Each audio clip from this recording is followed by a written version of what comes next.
డబ్బు, అనారోగ్యం, ఉద్యోగం, వ్యాపారం అప్పులతో బాధపడుతున్నారా? వెంటనే ఈ వెబినార్లో జాయిన్ అవ్వండి. హాయ్ హలో నమస్తే, welcome back to Suman TV. ప్రస్తుతం మనతో పాటు ఉన్నారు business analyst doctor Nandi Rameshwar Rao గారు. నమస్తే సార్. నమస్తే అమ్మ. సార్, గోల్డ్ ప్రైస్ మనం ప్రీవియస్ చాలా వీడియోలో అనుకున్నాం కదా, 80,000కి వెళ్ళిపోద్ది బంగారం అని. వచ్చేసిన దగ్గరికి 79 పాయింట్లోనే ఉంది ఇప్పుడు బంగారం ధర. మరి యాక్చువల్గా మనం చూసుకుంటే ఇండియాలో గోల్డ్ ఇన్వెస్ట్మెంట్ అనేది చాలామంది చేస్తూనే ఉంటారు. ప్రీవియస్లో అంటే రిచ్ వాళ్ళే అనుకున్నాం, కానీ రిచ్ అనేం లేదు, కొంచెం మధ్యతరగతి వాళ్ళు కూడా బంగారంపై ఇన్వెస్ట్మెంట్ చేయడం చూస్తున్నాం. మరి ఇలా పెరుగుతున్న క్రమంలో ఇన్వెస్ట్మెంట్ చేస్తే ఎలా ఉంటుంది అంటారు? ఫస్ట్ గోల్డ్కి ఉన్న ప్రాముఖ్యత, వరల్డ్లో ఎక్కడ ఎక్కువ వాడతారు తెలుసా గోల్డ్? ప్రపంచంలో మన ఇండియాలో, సౌత్ ఇండియాలో, ఎస్పెషల్లీ ఇండియాలో సౌత్ ఇండియా, అదే తమిళనాడు కావచ్చు, కర్ణాటక కావచ్చు, ఆంధ్ర తెలంగాణ కావచ్చు, కేరళ కొద్దిగా హైయెస్ట్ కంట్రిబ్యూషన్ మన ఉంటుంది. ఎందుకంటే మనకి అది ట్రెడిషన్. గోల్డ్ అనేది ఇప్పుడు జనరల్గా నేను చెప్తాను, ఆడవాళ్ళకి 2-3 విషయాలు ఇంట్రెస్ట్ ఉంటాయి. ఫ్లవర్స్ కానీ, బట్టలు కానీ, నగలు కానీ. జనరల్గా వాళ్ళు ఆ 3 ఇస్తే చాలా సంతోషపడతారు. అంటే వాళ్ళకి పంచపర్వణాలు పెట్టినట్టే. వాళ్ళ ఆ ట్రెండ్ అట్లా నడుస్తుంది. కానీ ఇప్పుడు చూస్తే లేటెస్ట్ ట్రెండ్ చూసుకుంటే బాగా డబ్బులు ఉన్న వాళ్ళు 2 గ్రాముల చైన్ వేసుకుంటున్నారు. పెళ్ళిళ్ళకి ఫంక్షన్కి వెళ్ళినప్పుడు మిస్తాపోతారు. సో గోల్డ్ రాను రాను పెరుగుతుంది కానీ తగ్గట్లేదు. పెళ్లిలో ఒక ½ కేజీ గోల్డ్ ఉంటే కానీ పెళ్ళి అవ్వదు. ఒక నార్మల్ ఇప్పుడు అంబానీ అదాని అయితే అది కేజీలు టన్నులు ఉంటుంది. మామూలు మిడిల్ క్లాస్ పీపుల్ తీసుకుంటే గోల్డ్ లేనిది పెళ్లి జరగదు. ఎంగేజ్మెంట్ కానీ, పెళ్లి కానీ, ఏమైనా అలాంటి ఫంక్షన్లు. సో గోల్డ్ నేను చెప్తాను, రియల్ ఎస్టేట్ ఒక మాయాలోకం, గోల్డ్ మార్కెట్ ఒక మాయాలోకం, షేర్ మార్కెట్ ఒక మాయాలోకం, డిజిటల్ మార్కెట్, ఇవన్నీ ఏం జరిగితే ఎవరికేం తెలియదు. ఇప్పుడు డిజిటల్ మార్కెట్ పెడతాం, నెలకి 50,000 అన్నాడు, ఏం చేస్తుంటే కనిపించదు, చేశాను సార్ అంటాడు. ఈ గోల్డ్ మార్కెట్ అనేది, బులియన్ మార్కెట్ అనేది స్పెసిఫిక్గా control by group of people. మొత్తం ఆల్ ఓవర్ ఇండియాలో ఎవ్రీడే మార్నింగ్ 11 o'clock కొత్త ప్రైస్ వస్తుంది. గోల్డ్ షాప్కి వెళ్తే ప్రైస్ చాలామంది ముందు రోజు రేట్ ఫ్రీజ్ చేసుకుంటారు. పెరిగితే ఆ రేటు, లేకపోతే పెరగకపోతే ఈ రేటు. అది ఒక విసురుబాటు ఉంది. కానీ every day I think Sunday ఒకరోజు, సాటర్డే సండే ఉండదు, ఫ్రైడే వరకు ఉంటుంది, మళ్ళీ మండే వస్తుంది. ఈ దీని తాలూకు ప్రాముఖ్యత అంటే కొనేవాళ్ళు ఎక్కువ ఉన్నారు. మనం ఇంపోర్ట్ చేసుకుంటున్నాం గోల్డ్. ఆ బిస్కెట్స్ ఇందులో జనరల్గా we talk about 22 carats, 24 carats. ఇప్పుడు 1930 ఆర్ 1935లో మా గ్రాండ్ మదర్ చెప్పారు, నాన్నమ్మ, చిన్నప్పుడు గోల్డ్ కాయిన్ ముద్దలు నెత్తల నాళ్ళు ఉంటాయి, 5 రాళ్ళు ఉంటాయి, ఇట్లా ఆడతారు. ఆ గోల్డ్ ముద్దలతో ఆడేవారంట. అప్పుడు తులం 15 రూపాయలు, 20 రూపాయలు. తులం అంటే 15 గ్రాములు. ఎంత? 15,000 రూపాయలు 1930sలో. సరే, అలా నాకు ఫాలో అవుతుంది. 1993లో 4,500 రూపాయలు అయింది ఒక తులం. 2012లో రఫ్గా 28,000 అయింది. ఇవన్నీ 24 carats. మన కరోనా టైంలో 55, 56, 57 ఉండేది. మనం చూసుకుంటాం, కొద్ది తగ్గింది కూడా డ్రాప్. కరోనా టైంలో కొద్ది సేల్స్ లాగా తగ్గింది. ఒక 6 నెలల క్రితం వరకు 60 లోపు ఉండేది. ఇప్పుడు 66, 68 అయిపోయింది, 70 దాకా. 24 carat నాకు తెలుసు క్లోజ్ టు 80,000 ఉంది. రానున్న రోజుల్లో డెఫినెట్గా పెరుగుతుంది. ఎందుకంటే షేర్ మార్కెట్లో బాగుంది మార్కెట్, కానీ క్రాష్ అయితే మొత్తానికే పోతారు, నా ఘాటుగా. మా కొలీగ్ ఒక ఆయన 10 crores దాకా షేర్ మార్కెట్, అంటే ఒక 5 crores పెట్టింది, 10 crores చేసుకున్నారు. 10 crores వెళ్ళి బాగా హ్యాపీ అయ్యాడు. అంటే వితిన్ 3 to 4 years డబుల్ అయిపోయింది. ఒక 6 నెలల క్రితం బాగా క్రాష్ వచ్చింది. ఆ 10 కోట్లు కాస్త 3 కోట్లకు వచ్చింది. అంటే ఎన్ని కోట్లు పోయింది? 7 కోట్లు పోయింది. Almost like heart attack. ఒక సామాన్యుడు ప్రజలకి, మనుషులకి 7 కోట్లు అనేది నువ్వు నేను లైఫ్ టైం సంపాదిస్తాం లేదు తెలియదు. నీకు తెలియదు, మీ ఆయన ఉన్నాడు. సో నేను అనేది ఏంటంటే దట్స్ ఇంపార్టెన్స్. సో గోల్డ్ ఏంటంటే రిస్క్ లెస్. ఇప్పుడు ఇన్వెస్ట్మెంట్ కంపేర్ చేసిన అడిగే కాబట్టి ఇన్వెస్ట్మెంట్ కంపేర్ చేసిన 3 విషయాలు చేస్తున్నాం మార్కెట్లో ఎక్కువ ఇన్వెస్ట్మెంట్. ఇది 1 share market, 2 gold market, 3 real estate. ఎక్కువ ఇన్వెస్ట్మెంట్. మిగతా మ్యూచువల్ ఫండ్స్, ఎల్ఐసి అవి కొద్దిగా నడుస్తుంటాయి. మేజర్గా వచ్చేసి షేర్ మార్కెట్లో మీరు చూసుకుంటే రిస్క్ ఎంత ఉందో ప్రాఫిట్ ఎంత ఉంది. అయితే షేర్ మార్కెట్లో ఎవరు ఇన్వెస్ట్ చేయాలంటే దాని మీద అవగాహన ఉన్నాడు పెట్టాలి. నేను 1993 ముందు అర్షద్ మెహతా అని పెద్ద స్కామ్, అప్పట్లో 3,000 రూపాయల స్కామ్, 3,000 కోట్లు. ఇప్పుడు 1993 or 4 అప్పుడు బయటకు వచ్చాను. నేను మంచి లాభంతో వచ్చాను. 200 రూపాయలు కొనేది 3,800 అయింది. ఐసిఐసిఐ డిబెంచర్, ఐసిఐసిఐ ఏదో. కానీ బయటకు వచ్చేసాం. ఇప్పుడు మాత్రం మానిటరింగ్ చేయాలంటే పొద్దుట 8 నుండి సాయంత్రం 8 వరకు మీరు కానీ ఫోకస్ చేసి ఎప్పుడు ఏ టైంలో కొన్ని పెరుగుతాయి, ఏ టైంలో తగ్గితే మనకు తెలియదు. సడన్గా ఫ్రాక్షన్ ఆఫ్ సెకండ్. అందుకని ఏజెంట్ పెట్టుకోలేదు, మానిటర్ సబ్జెక్ట్ తెలియనప్పుడు దాన్ని ఇన్వెస్ట్ చేయడం కరెక్ట్ కాదని నా ఒపీనియన్. రెండోది గోల్డ్ మార్కెట్లో జనరల్గా డిక్రీజ్ అనేది తక్కువ సందర్భంలో జరుగుతుంది, బట్ అప్పుడప్పుడు జరిగింది, అప్ అండ్ డౌన్ అనేది ఉంది. బట్ రియల్ ఎస్టేట్ వచ్చేసరికి ఆల్వేస్ రిస్క్లెస్. అంటిల్ అన్లెస్ నువ్వు illegal property, title clear property లేదు కొంటే తప్ప నీకు రియల్ ఎస్టేట్లో లాస్ ఉండదు.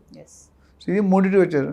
సో నేనేమంటే ఎవరైనా ఇన్వెస్ట్ చేయాలంటే స్ప్లిట్ చేసుకోండి. Don't keep all eggs in one basket. చేయి జారితే మొత్తం 4 డజన్లు పోతే 4 డజన్లు పోతాయి. సో నేనేం చేస్తానంటే నా ఎక్స్పీరియన్స్ చెప్తాను. నేను ఐఎమ్ నాట్ అన్ ఎక్స్పర్ట్. నాకున్న వరకు సపోజ్ మనకి ₹1,00,000 శాలరీ ఉంది, 30,000 40,000 సేవ్ చేస్తాం, 30,000 40,000, దాన్ని 4 భాగాలు చేసి నేను 50% రియల్ ఎస్టేట్లో పెట్టుకుంటాను, 10-15% గోల్డ్లో పెడతా, 10% షేర్ మార్కెట్లో పెడతా, 10% gold bonds, mutual, debt, equity funds, NPS ఇట్లా పెడతా. అక్కడ ఏమవుతుందంటే ఒక దాంట్లో తగ్గినా మిగతా అన్ని సేఫ్ ఉంటాయి. సో ఆ విధంగా ఇన్వెస్ట్మెంట్ మీకు వచ్చిన లెవెల్ బట్టి దాన్ని స్ప్లిట్ చేసుకోవడం చాలా బెటర్. అండ్ గోల్డ్ అనేది పెరుగుతూనే ఉంటుందండి. జనరల్గా ఇట్స్ అండ్ ఇమీడియట్లీ లిక్విడబుల్. ఇక్కడ షేర్ మార్కెట్లో కూడా ఇమీడియట్గా అమ్ముకోవచ్చు, లాస్ అయిన అంతే, గెయిన్ వచ్చి అంతే. గోల్డ్ మార్కెట్లో కూడా పెట్టగానే మీకు డబ్బులు వచ్చేస్తాయి. రియల్ ఎస్టేట్ ఒక్కోసారి టైం పట్టవచ్చు. బట్ అన్ని ఇన్వెస్ట్మెంట్లు మంచివే. మీకు ఏది నచ్చుతుంది, మీకు ఏది కంఫర్టబుల్. ఇప్పుడు నాకు రియల్ ఎస్టేట్లో ఫుల్ అవగాహన ఉంది. ఒకప్పుడు చెప్పాను, 30 సంవత్సరాల క్రితం నేను పర్మిషన్ లేని ఇల్లు కొనేసాను తెలివిగా డబ్బులు పెట్టి. ఆ కొన్న రోజు రాత్రి తెలిసింది, మేము రిజిస్ట్రేషన్ అయిపోయి బయటకు వస్తే దీనికి పర్మిషన్ లేదురా అన్న. రిజిస్ట్రేషన్ అయిపోయింది, అప్పుడు ఇంకా డబ్బులు ఇచ్చాం. ఆ ఒక్క ప్రాబ్లమ్ని ఇంతవరకు తీసుకొచ్చింది. సచిన్ తెండూల్కర్ గారు 10th fail, school drop out. అంటే చాలామంది school drop, Virat Kohli I think ఏంటో అనుకుంటా. కానీ ఈరోజు సచిన్ గారి సిలబస్ ముంబై మహారాష్ట్రలో బుక్స్లో ఉంది. 10th ఫెయిల్ అయిన సిలబస్ పెట్టాలంటే ఆయన ఎంత సాధించాడు. నేను కూడా అలాగే అనుకుని 30 సంవత్సరాల క్రితం రియల్ ఎస్టేట్ అంటే ఏమీ తెలియదు. ఈరోజు 600 ఎపిసోడ్లు 20 ఛానల్స్లో మాట్లాడాను. అండ్ అది నేనేనా అంటే నేనే. ఆ ఫోకస్ అట్లా పెట్టాం. ఎవరైనా if you put hard efforts you will not fail. ఇష్టంతో చేస్తే రిజల్ట్స్ వస్తాయి, కష్టంతో చేస్తే కష్టాలు వస్తాయి. సో గోల్డ్ మార్కెట్ వరకు it's always ever green subject. So gold పెరగడానికి రీజన్స్ ఏముంటాయి సార్ అసలు? రీజన్ ఇది చాలా ఉన్నాయండి. Import conditions, reserves. కొన్ని కంట్రీలు గోల్డ్ పెట్టి అప్పు తెచ్చుకుంటారు, కొన్ని కంట్రీలు గోల్డ్ ఇచ్చి అప్పు తీసుకుంటారు. రకరకాల ఇప్పుడు మన మార్కెట్లో గోల్డ్ పెట్టినప్పుడు, లోన్కి వెళ్ళినప్పుడు రకరకాలు చూసాను. నెక్స్ట్ ఎపిసోడ్ మాట్లాడుతున్నాను. సో ఈ మార్కెట్ ట్రెండ్ అనేది మనం కరెక్ట్గా చెప్పలేం. It all depends upon the reserves, availability and demand supply. ఎక్కడైనా రియల్ ఎస్టేట్ కానీ ఏదైనా డిమాండ్ సప్లై గ్యాప్. ఎక్కడైతే డిమాండ్ ఎక్కువ ఉండి సప్లై తక్కువ ఉందో రేటు పెరుగుతుంది. ఎప్పుడైతే రివర్స్ ఉంది, సప్లై ఎక్కువ ఉండి డిమాండ్ తక్కువ ఉంటే రేట్ తక్కువ స్టేబుల్ అయిపోతుంది. సార్ ఇప్పుడు ఫెస్టివల్ సీజన్ ఇలా పెరగడాన్ని ఎలా చూడొచ్చు అంటారు? ఇప్పుడు దివాళీ వస్తుంది, దసరా ఆల్రెడీ, ఈ టైంలో గోల్డ్ పెరగడం అంటే దీన్ని ఎలా చూడొచ్చు అంటారు? ఇప్పుడు మీరు డాక్టర్ దగ్గరికి వెళ్ళారనుకోండి, ఒక ఏదో XY ప్రాబ్లంతో వెళ్ళారు, వెళ్ళగానే మందులు ఇస్తాడా? ఏం చేస్తాడు? ఫస్ట్ ఇంట్రోగేషన్ చేస్తాడు. హిస్టరీ. ఫుడ్ పాయిజన్ అయింది అనుకోండి, మీ 3 ఫ్రెండ్స్ వెళ్ళారు, 3కి ఫుడ్ పాయిజన్ అయింది. కానీ 3కి ఒకటే మందులు ఇస్తాడా? ఎందుకంటే నీ బాడీ వేరు, మీ ఫ్రెండ్ బాడీ వేరు, ఇంకొక బాడీ వేరు. రెండోది వెళ్ళగానే క్వశ్చన్స్ అడుగుతారు, ఈ 1 వీక్లో ఏం తిన్నావు, ఏం తాగావు, ఎక్కడికి వెళ్ళావు అన్నీ అడుగుతారు. అడిగే మందులు ఇస్తాడా? ఇవ్వడు. టెస్టులు రాస్తాడు. టెస్టులు రాసాక వచ్చిన తర్వాత మందులు ఇచ్చి తగ్గపోతే మళ్ళీ రా అంటాడు. ఇంత ప్రాసెస్. ₹500 కడతాడు. మరి ఇక్కడ 1000 లక్షలు పెట్టినప్పుడు ఎంత ఉండాలి? సో గోల్డ్ అనేది ఈజ్ ఆల్వేస్ గుడ్ సబ్జెక్ట్. అది ఎలా రెగ్యులేట్ అవుతుంది బయటికి రానిరు. బట్ డెఫినెట్గా ఇప్పుడు మీకు తెలుసు, అది ఇండియాలో బడ్జెట్ తయారైతే ఫస్ట్ ఇండస్ట్రీల దగ్గరికి వెళ్తుంది. ఎమ్మెల్యేల దగ్గరికి వెళ్దు, ఎమ్మెల్సీల దగ్గరికి వెళ్దు. సెంట్రల్ బడ్జెట్ రెడీ అవగానే భారతదేశాన్ని ఇప్పుడు ఈరోజు కంట్రోల్ చేసేవారంటే అదానీ, అంబానీ అంటారు. A2 వాళ్ళకున్నంత ఆస్తిని నాకు తెలిసి వేరే వాళ్ళకి తక్కువే, నాకు తెలిసినంత వరకు. ఉండొచ్చు కానీ మనకి అఫీషియల్గా అయితే వీళ్ళిద్దరు అదానీ, అంబానీ మొత్తం దేశాన్ని కొనేవాళ్ళు వీళ్ళిద్దరే. నార్త్ ఒకటి, సౌత్ ఒకటి పంచుకున్నట్టున్నారు. సో వాళ్ళకి ఆ కంట్రోలింగ్ యూనిట్ 10-15 మంది బాడీ ఉంటుంది, కమిటీ. ఆ కమిటీ డిసైడ్ చేస్తుంది పెరగాల, అది పెంచగలరు, రెండు వాళ్ళ చేతుల్లోనే ఉంటాయి. ఇప్పుడు అత్తారింటికి దారి పవన్ కళ్యాణ్ డైలాగ్ ఉంటుంది, సార్కి ఎక్కడ తగ్గాలో ఎక్కడ నెగ్గాలో తెలిసిన MS నారాయణ గారు అంటారు. అట్లనే వీళ్ళకి ఏ టైంలో ఆ డిమాండ్ సృష్టిస్తారు.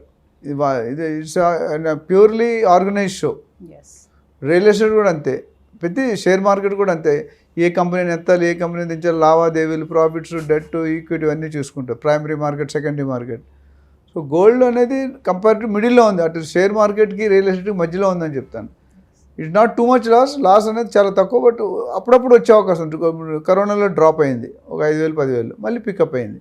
కాకపోతే రేంజ్ టోటల్ ఓవరాల్ రిటర్న్స్ చూసుకుంటే కనుక డెఫినెట్గా రియల్ ఎస్టేట్లో ఎక్కువ ఉంటాయి. ఎస్ సపోజ్ 10 సంవత్సరాల కింద రియల్ ఎస్టేట్ కేసీఆర్ గారు వచ్చినప్పుడు ఇప్పుడు మన షాద్ నగర్ కానీ కొన్ని area Bengaluru away last time మాట్లాడుకున్నాం. అక్కడ ఏముంటుంది షాద్ నగర్లో దానికంటే బెస్ట్ మోకిలాలో 5,000 రూపాయలు ఉండేది ఎప్పుడు ఒక 15 సంవత్సరాల క్రితం. ఈరోజు ఎంత ఉంది? 70,000 80,000 ఉంది గజం. 5,000 ఎక్కడ 70,000. గోల్డ్ అంత పెరగలేదు. నేను 2012 చెప్పాను, నీకు 2000 ఇప్పుడు చెప్పాము మనం. ఎస్ అట్లా 1990. సో గ్రోత్ అనేది నెంబర్ ఆఫ్ ఎన్ని రెట్లు పెరిగిందంటే డెఫినెట్గా real estate is doing well. ఎక్కడ అందరూ రాజశేఖర రెడ్డి గారి టైంలో, చంద్రబాబు నాయుడు గారి టైంలో, కిరణ్ కుమార్ అందరూ కూడా రియల్ ఎస్టేట్ పుష్ చేశారు. గోల్డ్ స్టేబుల్గా ఉంది, పెద్దగా పెరగట్లేదు, పెద్ద ఓవరాల్ స్టడీ గ్రోత్. సో మీరు మ్యూచువల్ ఫండ్స్లో పెట్టుకున్నారు అనుకోండి 8 to 10%. ఎస్ ఎస్ఐపి ప్లాన్ అవన్నీ రకరకాల ప్లాన్. మ్యూచువల్ ఫండ్స్లో డెట్ ఉంది, ఈక్విటీ ఉంది, అట్లనే ఎన్పిఎస్ ఉంది.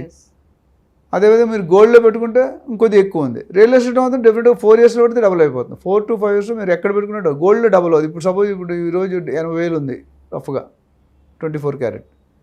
ఆఫ్టర్ 5 years 1,60,000 అవుతుందా? అవ్వదు.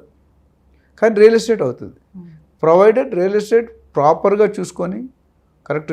గోల్డ్లో కూడా హాల్ మార్క్ అని అంటారు. ఎస్ హాల్ మార్క్ సరిగ్గా అందులో కూడా చాలా డూప్లికేషన్స్ ఉన్నాయి. ఇప్పుడు మనకి చూస్తే ఒక జ్యువెలర్ నుంచి తనిష్కో లేకపోతే బ్రాండెడ్ దానికి వెళ్తే రేట్ ఎక్కువ ఉంటుంది, కొద్ది లోకల్ మేక్కి వెళ్తే రేట్ తక్కువ ఉంటుంది. ఒకటే రేట్ ఉండాలి, ఎక్కువ తక్కువ డిస్కౌంట్ రేట్ అదే పెడతాడు, డిస్కౌంట్ ఇస్తాడు.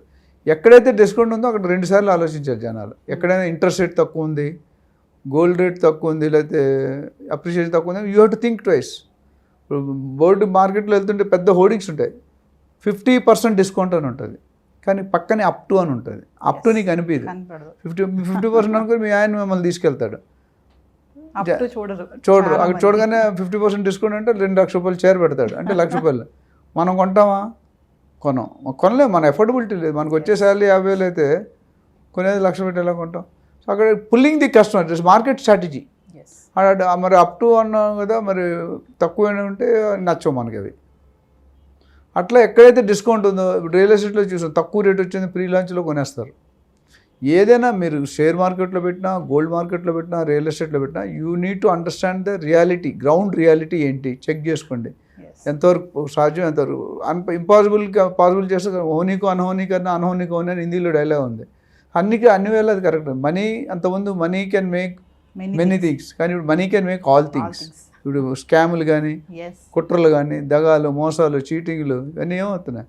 బ్యాంకులు మోసం చేస్తున్నాయి, సైబర్ క్రైమ్లు. మొన్న ఎగ్జాంపుల్ చూసాను, సైబర్ క్రైమ్లో వాడు ఫోన్ చేసి సిబిఐ నుండి మాట్లాడుతానని చెప్పి కొన్ని లక్షలు కోట్లు లాగేశాడంట, తర్వాత దొరికాడు. People should not get attracted towards discounts or offers. అది చాలా డేంజర్. Thank you sir.